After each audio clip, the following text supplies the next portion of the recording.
എല്ലാ പ്രിയപ്പെട്ടവർക്കും സ്നേഹപൂർവ്വം ആസ്ട്രോളജിക്കൽ ലൈഫിലേക്ക് സ്വാഗതം. നമുക്ക് ജൂൺ മാസത്തിലെ വ്യാഴമാറ്റം ചിങ്ങം രാശിക്കാർക്ക് ഗുണമാണോ ദോഷമാണോ എന്നൊക്കെ നോക്കാം അല്ലേ.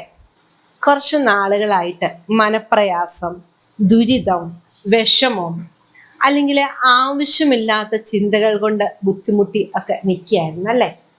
ചെറിയ ചെറിയ രോഗാവസ്ഥകളും കൊണ്ടൊക്കെ വല്ലാതെ നമ്മൾ ക്ലേശിച്ചു എന്ന് പറയുന്നവരിൽ ഏകദേശം ഒരു 60% ഉണ്ടായിരിക്കണം ഈ ചിങ്ങരാശിക്കാരെ. ഈ വർഷം ആരോഗ്യ കാര്യങ്ങളിലൊക്കെ കൃത്യമായ ഔഷധ സേവ കൊണ്ടും കൃത്യമായ നിഷ്ഠ കൊണ്ടും മാറ്റങ്ങളൊക്കെ ഉണ്ടാവാൻ സാധ്യതയുള്ളൊരു വർഷമാണ്. ആരോഗ്യ കാര്യങ്ങളിലൊക്കെ വളരെ ശ്രദ്ധിച്ച് മുന്നോട്ട് പോയാൽ പെട്ടെന്ന് നമുക്ക് ഉണ്ടായിരുന്ന പ്രശ്നങ്ങളിൽ നിന്നൊക്കെ ഒന്ന് ഓവർകം ചെയ്ത് അല്ലെങ്കിൽ നമ്മുടെ ആരോഗ്യത്തിനൊക്കെ ഒരു മെച്ചം വരുന്ന ഒരു വർഷമാണ് കേട്ടോ. വീട്, സ്ഥലമൊക്കെ വിൽക്കുന്നതിന് ശ്രമിക്കുന്നവർക്കും വാങ്ങാൻ ശ്രമിക്കുന്നവർക്കും കാലതാമസം വലുതായിട്ടൊന്നും വരാതെ കാര്യങ്ങളൊക്കെ നടക്കേണ്ടതാണ്.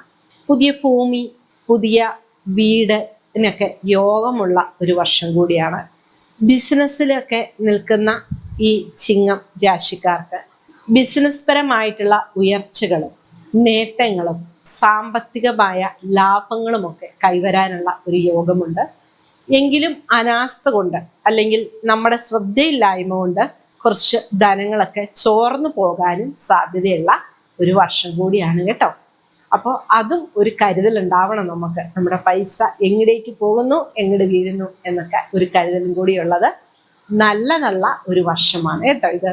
പിന്നെ നമുക്ക് പറയാവുന്നത് വിവാഹ കാര്യങ്ങളിലൊക്കെ കുറേ നാളായി നമ്മൾ ശ്രമിച്ചിട്ട് നടക്കാതെ ഇരുന്നവരാണ് എങ്കിൽ ഈ വർഷം ഒന്ന് ആഞ്ഞു ശ്രമിച്ചാൽ നല്ല നല്ല വിവാഹം നടക്കുന്നതിനും അത് മുഖാന്തരം നമുക്ക് പുരോഗതികൾ ഉണ്ടാവാനും സാധ്യതയുള്ള ഒരു വർഷമാണ്. ഇപ്പൊ ചോദിക്കും, വിവാഹം കൊണ്ട് എങ്ങനെയാ പുരോഗതി ഉണ്ടാവുക എന്നല്ലേ. വിവാഹം കൊണ്ട് പുരോഗതി ഉണ്ടാവാം. നമുക്ക് അനുയോജ്യമാണ്, നമുക്ക് ചേർമ്മയുള്ളതൊക്കെ ആണെങ്കിൽ, അതായത് പൊരുത്തങ്ങളൊക്കെ ഉള്ളതോ അല്ലെങ്കിൽ മനസ്സുകൊണ്ട് ഒരേ വൈബിൽ ചിന്തിക്കുന്ന ആൾക്കാരൊക്കെ ആണെങ്കിൽ ഉള്ള സാമ്പത്തിക പുരോഗതി അല്ലെങ്കിൽ ചെയ്യുന്ന ജോലിയിൽ നിന്നും ഇരട്ടി പ്രോഫിറ്റ് നമുക്ക് ഉണ്ടാക്കാൻ സാധിക്കും ഇല്ലേ. നമുക്ക് ഇപ്പോൾ ഒരാൾ ഒറ്റയ്ക്കൊരു കാര്യം ചെയ്യുന്നു, രണ്ടുപേര് കൂടി ചെയ്യുന്നു ആകുമ്പോൾ വ്യത്യാസം വരാം. അതായത് തൊഴിൽപരം അല്ലെ, ഇപ്പോൾ ഒരാളുടെ സാലറി ഇപ്പോൾ അടുത്ത ആളുടെ സാലറിയും കൂടി ഒരു വീട്ടിലേക്ക് വരുമ്പോൾ ആ വീടിന് ഗ്രോത്ത് ആണ് അല്ലേ എന്ന് പറഞ്ഞ പോലെ നമുക്കൊരു ഐശ്വര്യം, അഭിവൃദ്ധിയൊക്കെ വിവാഹം കൊണ്ട് സാധിക്കാൻ അല്ലെങ്കിൽ നേടാവുന്ന ഒരു വർഷമാണ് കേട്ടോ ഇത് ഈ ചിങ്ങൻ രാശിക്കാർക്ക്.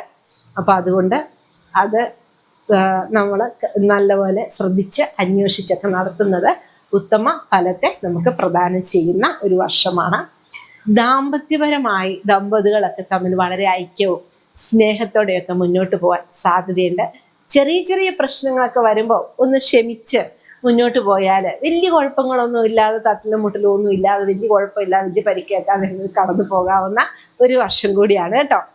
പിന്നെ ഒരു ലൈഫല്ലേ, ചെറിയ ചെറിയ എന്തെങ്കിലുമൊക്കെ ഒരു പ്രശ്നം കൂടി വേണ്ടേ. അപ്പോൾ എന്നാൽ അതൊരു തമാശ രീതിയിലൊക്കെ അങ്ങ് പോകും എന്നുള്ളതല്ലാതെ വലിയ ഇഷ്യൂകളൊന്നും ഉണ്ടാവാൻ സാധ്യത വളരെ കുറവാണ് കേട്ടോ ഈ ചിങ്ങൻ രാശിക്കാർക്ക്. സാമ്പത്തികമായി നല്ലൊരു പുരോഗതിയും നല്ലൊരു അടിസ്ഥാനവും ഉണ്ടാവുന്ന ഒരു വർഷമായിരിക്കും. നമ്മുടെ ജീവിതം തന്നെ രക്ഷപ്പെടാനുള്ള ഒരുപാട് അവസരങ്ങൾ മുന്നിൽ വരികയും അതിൽ നിന്നൊക്കെ നമുക്ക് സാമ്പത്തികമായ പുരോഗതി ഉണ്ടാവുകയും ചെയ്യുന്ന ഒരു വർഷം കൂടിയാണ് കേട്ടോ. മാനസികമായിട്ട് അല്ലെങ്കിൽ നമുക്ക് ജീവിത നിലവാരം തന്നെ ഉയരുക, ജീവിതത്തിൽ നമുക്ക് പ്രതീക്ഷിക്കാത്ത ധന ലഭ്യതയൊക്കെ വരാനും യോഗമുള്ള ഒരു വർഷമാണ്. സമ്മാനങ്ങൾ ലഭിക്കുക, ഇപ്പോൾ സന്താനങ്ങൾക്ക് ജോലി ലഭിക്കുക, അല്ലെങ്കിൽ ഇപ്പം നമ്മൾ കുടുംബത്തേക്ക് ഒരു മകനോ അല്ലെങ്കിൽ മകളോ വിവാഹം കഴിച്ചു കൊണ്ടുവരുന്ന വ്യക്തി മുഖാന്തരം കുടുംബം രക്ഷപ്പെടുക, അങ്ങനെയൊക്കെ അല്ലെങ്കിൽ കുടുംബത്തിന് സമാധാനം ഉണ്ടാവുക, കുടുംബത്തെ പുരോഗതികളും ശ്രേയസ്സും ഉണ്ടാകാൻ സാധ്യതയുള്ള അല്ലെങ്കിൽ നേട്ടങ്ങൾ നേടിയെടുക്കാൻ സാധ്യതയുള്ള ഒരു വർഷം കൂടിയാണ് കേട്ടോ. വിദേശത്തൊക്കെ പോകാൻ ശ്രമിക്കുന്നവർക്ക് അതിന് വേണ്ടുന്ന കാര്യങ്ങളൊക്കെ ചെയ്തു കഴിഞ്ഞാൽ വലിയ കുഴപ്പങ്ങളൊന്നും ഇല്ലാതെ എത്രയും വേഗം വിദേശത്തൊക്കെ പോകാനുള്ള യോഗമുണ്ട്. അതുപോലെ വിദേശത്തു നിന്ന് നാട്ടിലേക്ക് വരാൻ ആഗ്രഹിച്ച് നിൽക്കുന്നവർക്കും അതും തടസ്സപ്പെട്ട് നിൽക്കുന്നവർക്ക് ശ്രമിച്ചാൽ അതിനൊക്കെ പറ്റുന്ന ഒരു വർഷം കൂടിയാണ് കേട്ടോ.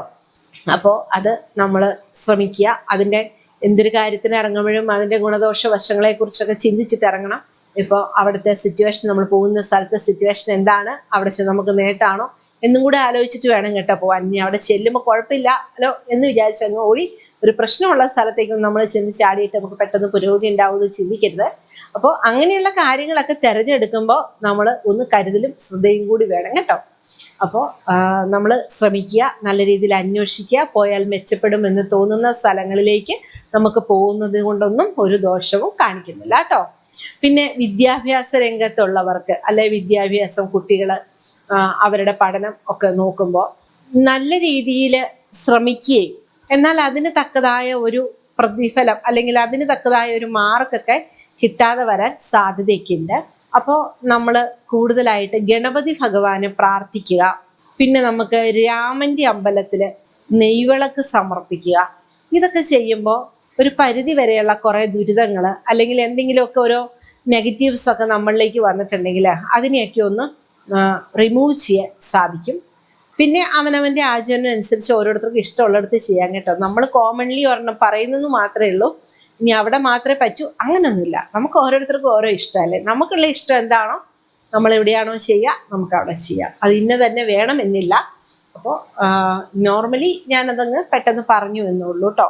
ചിലർ ചോദിക്കുന്നവരുണ്ടാവാം, ഞാൻ വേറൊരു ക്ഷേത്രത്തിലും പോവില്ല, ദേവിയുടെ അടുത്ത് മാത്രമേ പോവുള്ളൂ, അപ്പം എന്ത് ചെയ്യും? ഓക്കെ, അവിടെ മതി, അവിടെ പോയിട്ട് ചെയ്തോളൂ. നമ്മൾ എവിടെ പോയാലും നമ്മുടെ മനസ്സ് ശുദ്ധമാക്കി ഒന്ന് പ്രാർത്ഥിക്കുക, ആ പോസിറ്റീവ് നമ്മളിലേക്ക് ഒന്ന് എത്തിക്കുക, അത്രയേ ചിന്തിക്കുന്നുള്ളൂ.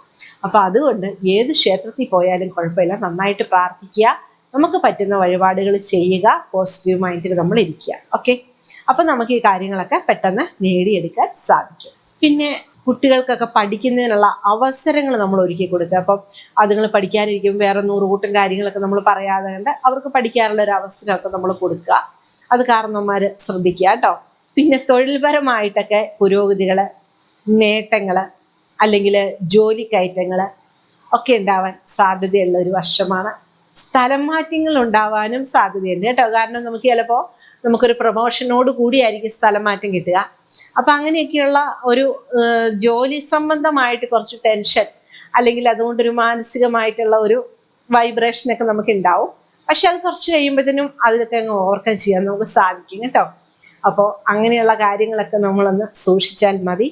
മാനസികമായിട്ട് എപ്പോഴെങ്കിലും നമുക്ക് എന്തെങ്കിലുമൊക്കെ ഒരു ടെൻഷനും തോന്നുകയാണെങ്കിൽ യോഗ, മെഡിറ്റേഷൻ പോലെയുള്ള കാര്യങ്ങളൊക്കെ കൃത്യമായിട്ട് ചെയ്യുക. ആരോഗ്യകാര്യങ്ങളിൽ ചെറിയൊരു അസുഖം വന്നാലും നമ്മൾ വെച്ചുകൊണ്ടിരിക്കാതെ എത്രയും പെട്ടെന്ന് ഡോക്ടറെ കണ്ട് ഔഷധം സേവിക്കുക.